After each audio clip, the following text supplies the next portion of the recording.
everyone. Welcome to Blue Drive Snow. Art has been a meaningful way for me to express my personality, boost self-esteem, and practice creativity.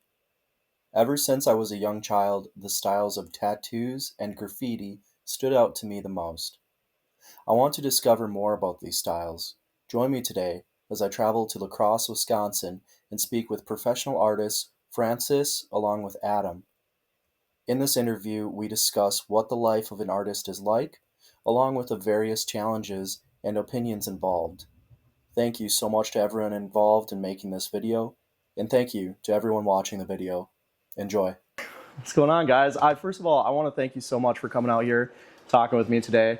It really means a lot. I'm excited to talk about what we're going to talk about.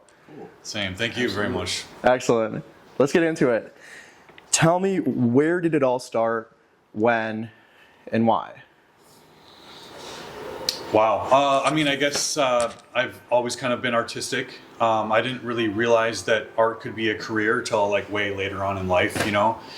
I think that my mom kind of encouraged me to be creative and try different things when I was really young, but then it wasn't until I was about 27 or so I'm 43 now, so it wasn't until I was like 27 that I started actually dabbling with painting, and it became a serious hobby at about that age. Absolutely. Yeah. That's awesome. Mm-hmm. For me, I would say probably in high school, middle school, I was drawing a lot, doodling. I kind of had just a desire to push myself in an artistic way.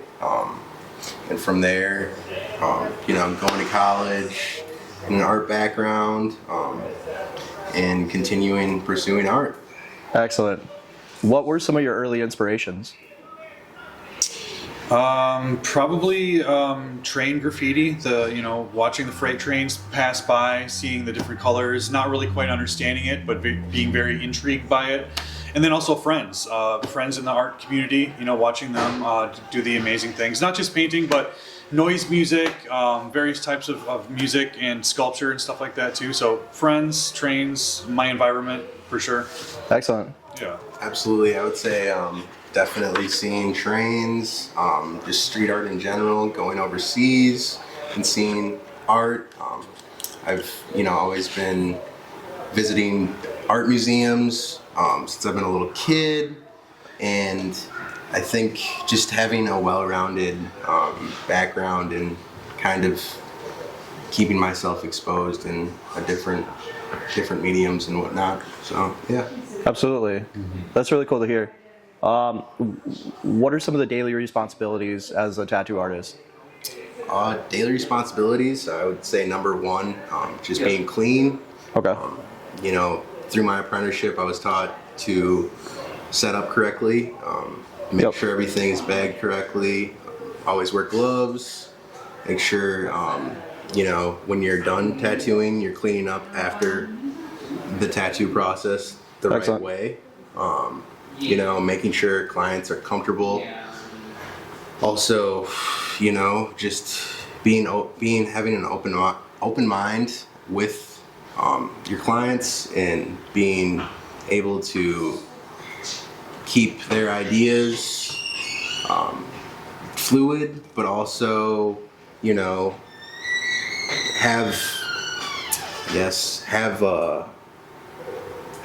don't put like limitations on yourself when it comes to creating designs.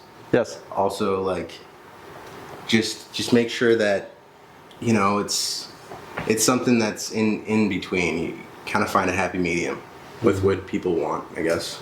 Excellent. You definitely have to be your own boss too, and it's really up to you to get your name out there, to make people aware that you are there and available to tattoo them and stuff like that. And it's all about networking too. Like it's super important to support other people, support your friends that are being creative and stuff like that. And we wouldn't have our job if it wasn't for the other people and stuff like that. So it's a very social job. Absolutely. Excellent. Mm-hmm. Excellent.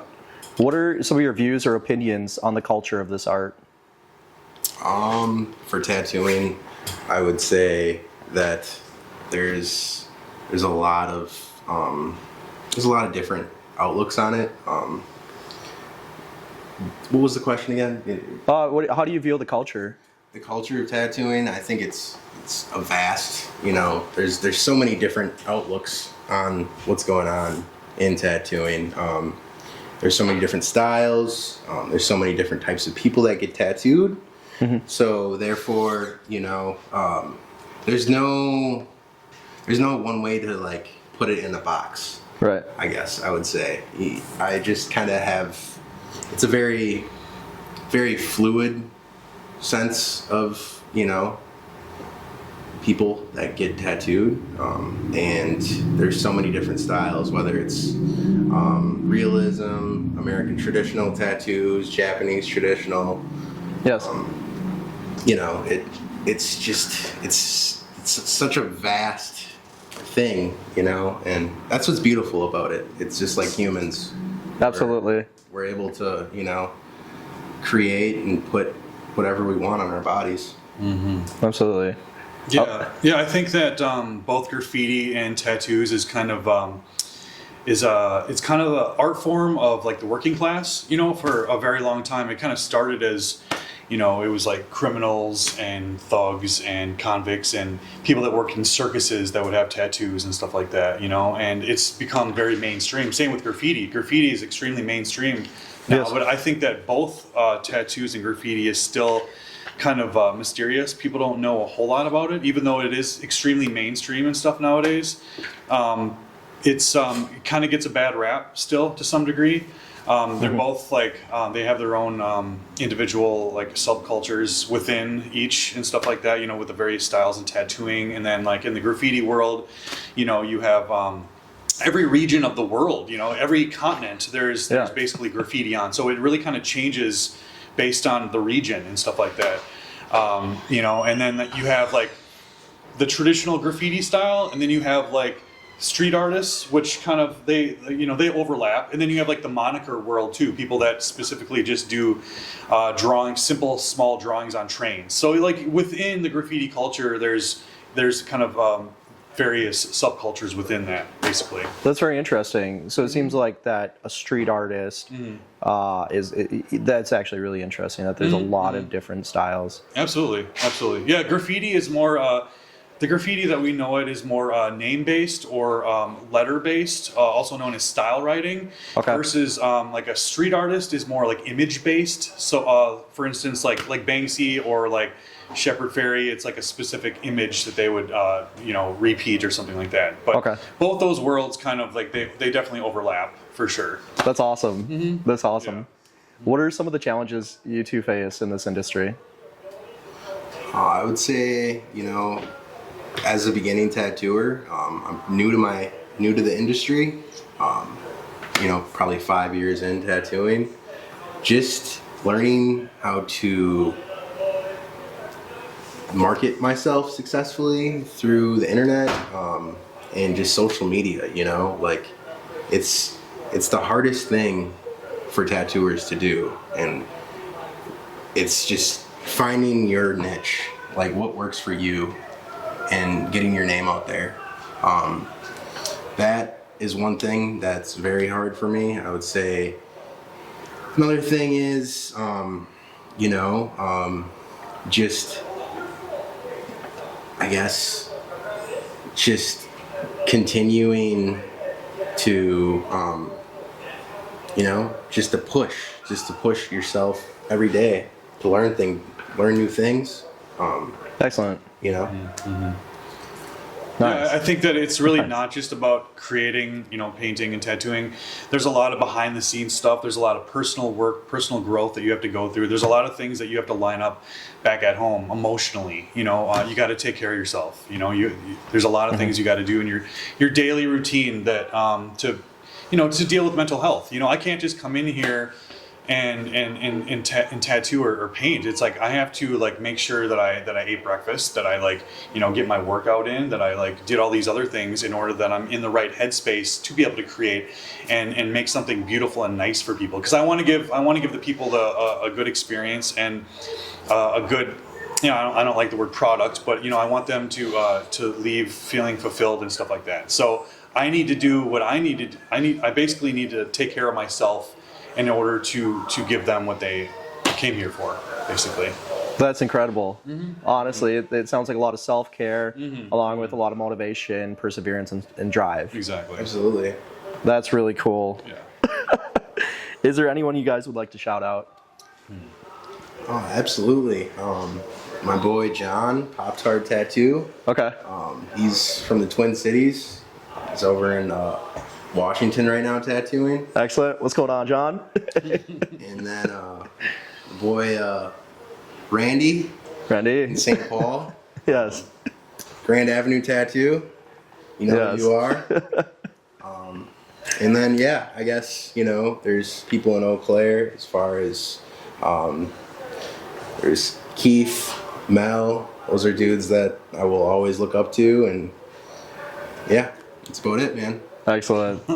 Excellent. What about you, Adam? Yeah, I mean, I guess I just have to say, like, the people that are really close to me in my life. You know, my mom, my dad, my sister, my cousin Laura and Alicia, and my family, and like there's other artists that like really stand out in my mind for sure. There's been a lot of people that inspire me for sure. So all those people. Definitely. Excellent. Yeah, absolutely. The family.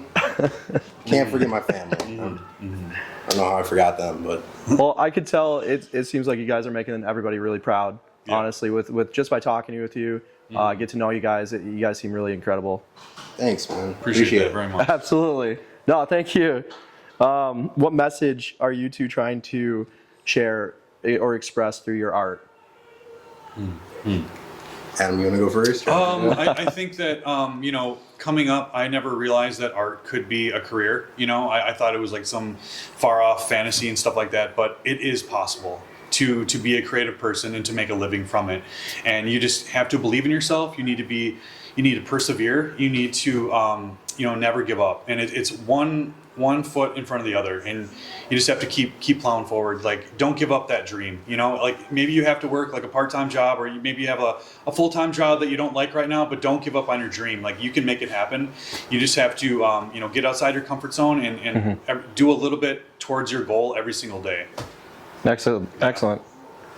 Yeah, I mean, whether your family doesn't believe in you, or you have people that are telling you not to do something, just continue to persevere and have an undeniable fire inside of you to continue and pursue whatever your passion is, and just go hard. You'll continue progressing to where you want to be.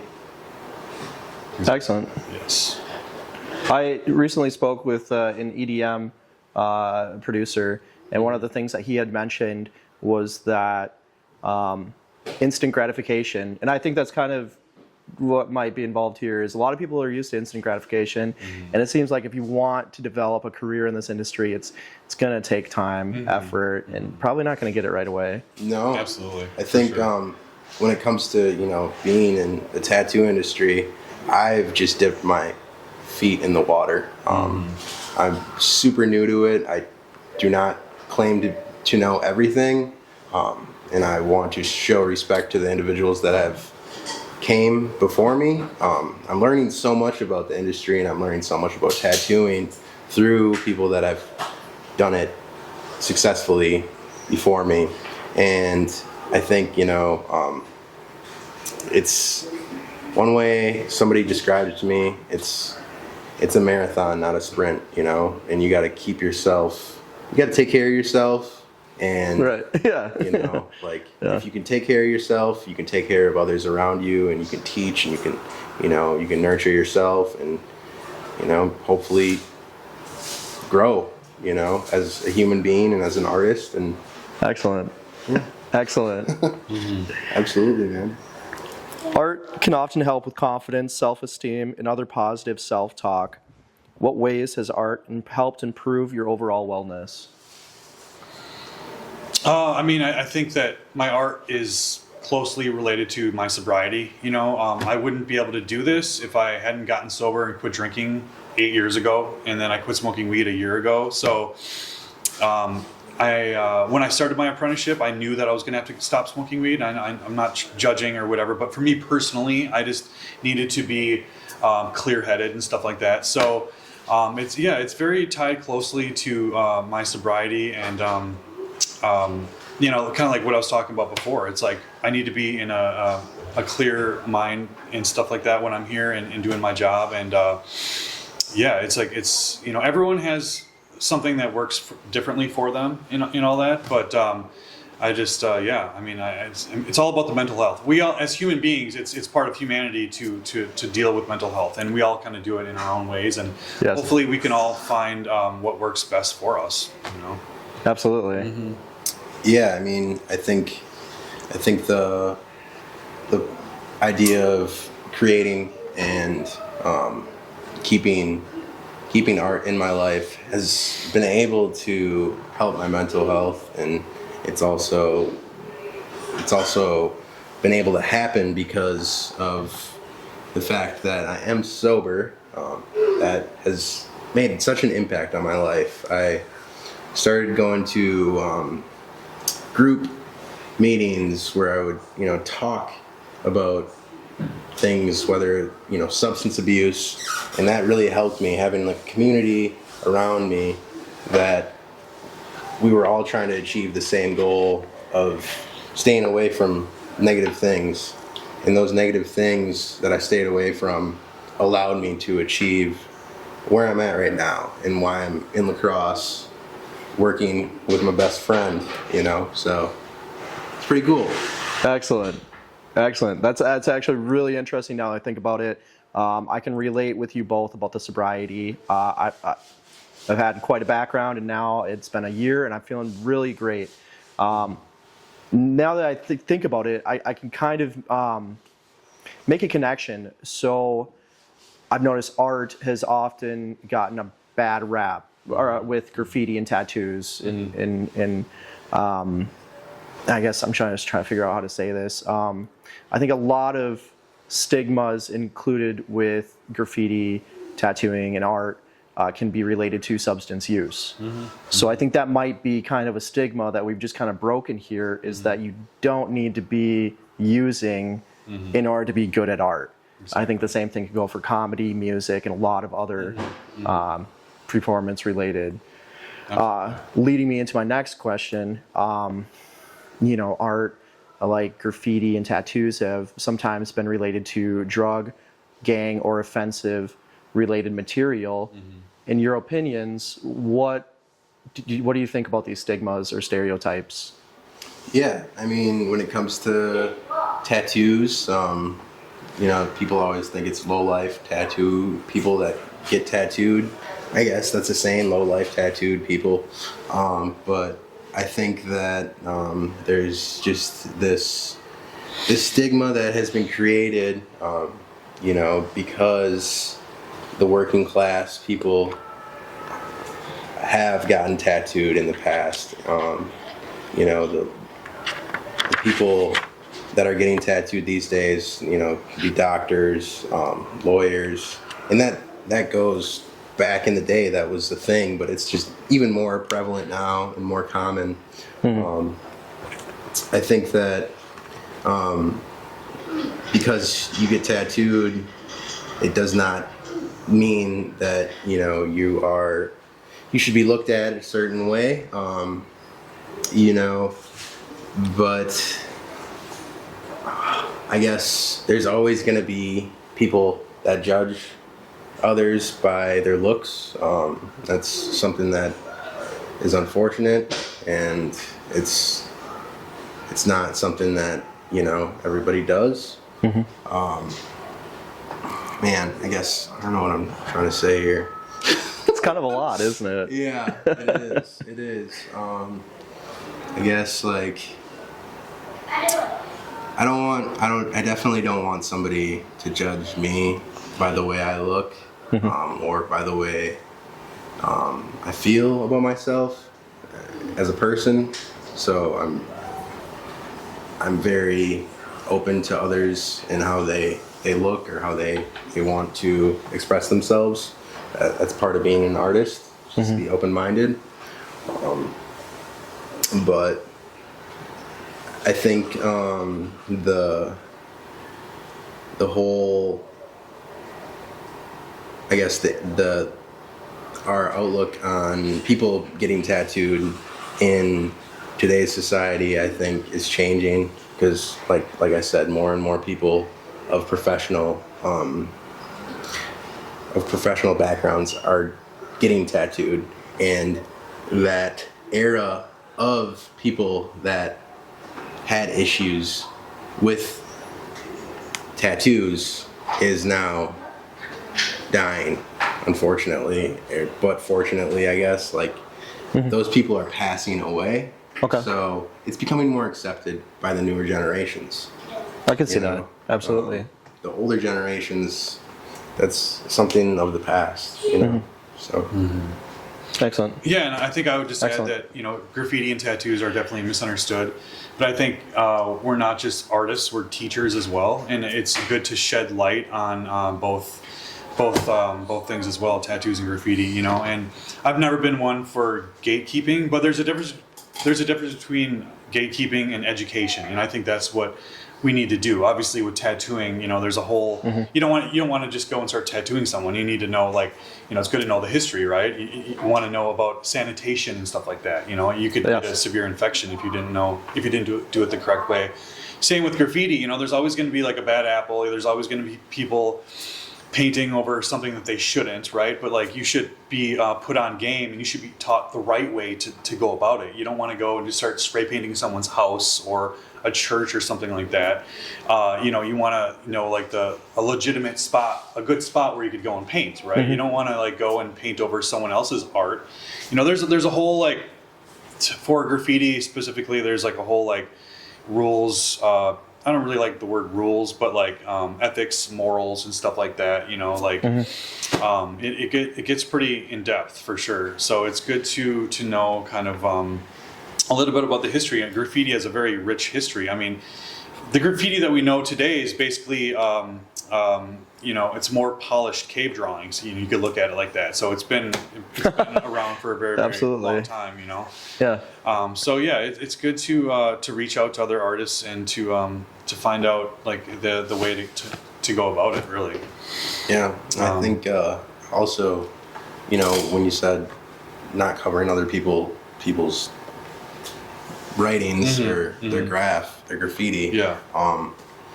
When it comes down to tattoos, it's funny because if you tattoo somebody that's very heavily tattooed, you want to make sure that your tattoo isn't maybe not going over somebody else's tattoo. It's you try to give that person respect and give their tattoo space.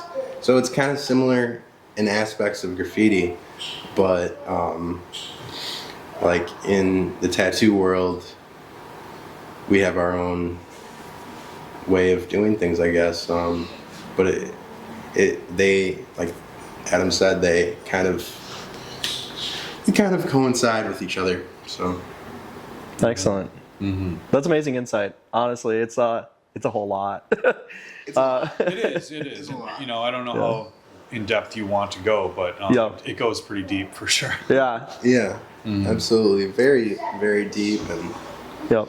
it's, yeah.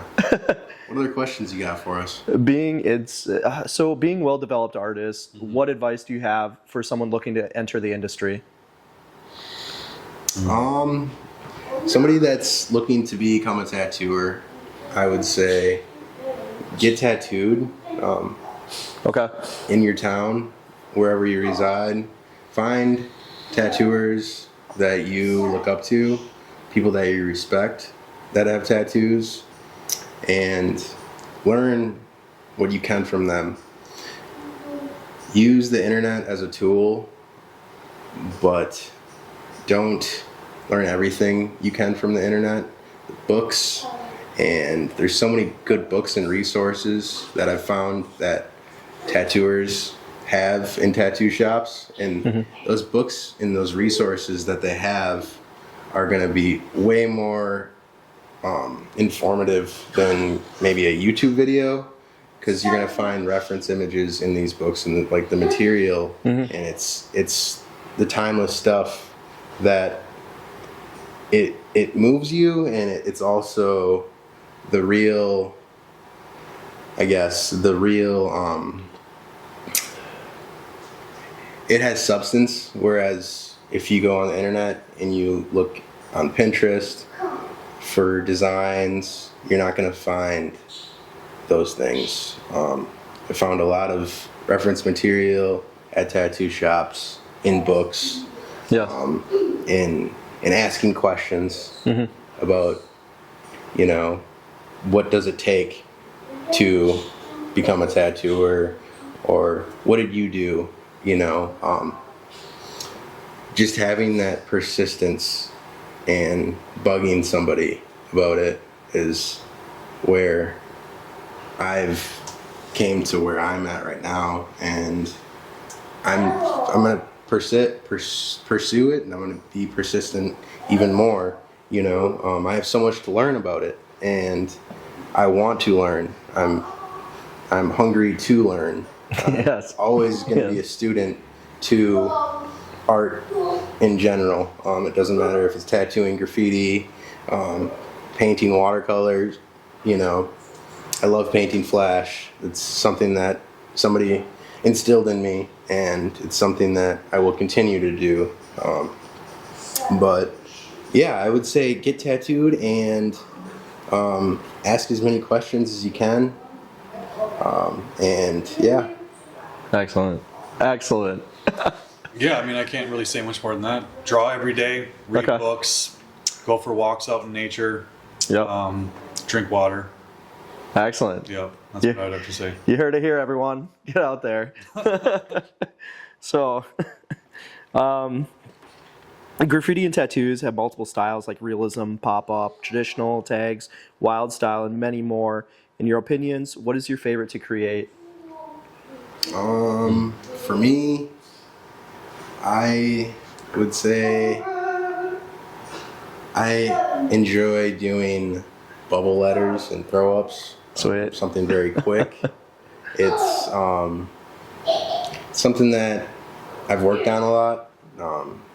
Being in the areas that I've lived in, I've liked to do something quick, and it's effective. But that's just my opinion. You know, everybody has their own thing. You know, Absolutely. Adam, what do you think? I think as far as like tattoos, I was definitely first really infatuated with like neo-trad and traditional styles and stuff, but I've started to kind of get more into like shading, like black and gray type work. But then as far as like graffiti, I've always loved hand styles, like crazy hand styles with like markers, mop tags, extinguishers. I really love painting with extension poles, like way up high spots. Yeah. You know, I love throw ups and stuff too. I really like drop shadows. Like I like, you know, whether it's with a spray can or like a brush and then doing a drop shadow underneath. I've really started getting into like calligraphy kind of base stuff. Like I don't really do wild style. I either do like straight letters, but like lately I'll do like calligraphy inspired stuff as well. So it's a little bit more like abstract, but Excellent. I've always really loved like calligraphy kind of stuff, and then sort of like collage inspired murals and stuff as well. So I think calligraphy, collage, that's kind of the direction that I kind of go with a lot of my art. Absolutely. You know. Thank you for listening to the discussions of tattoos and graffiti with my new friends Francis and Adam. The opportunity to work with them has been incredible. I am grateful. My hypothesis for tattoos and graffiti in the future is that it will become more socially acceptable and normalized. I am excited to see where their careers go and where the art forms will go. I have learned a lot throughout our discussions, and later on, we had talked more.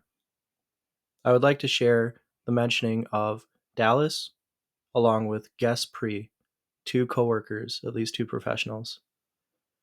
Thank you so much to everyone involved, and thank you so much for watching.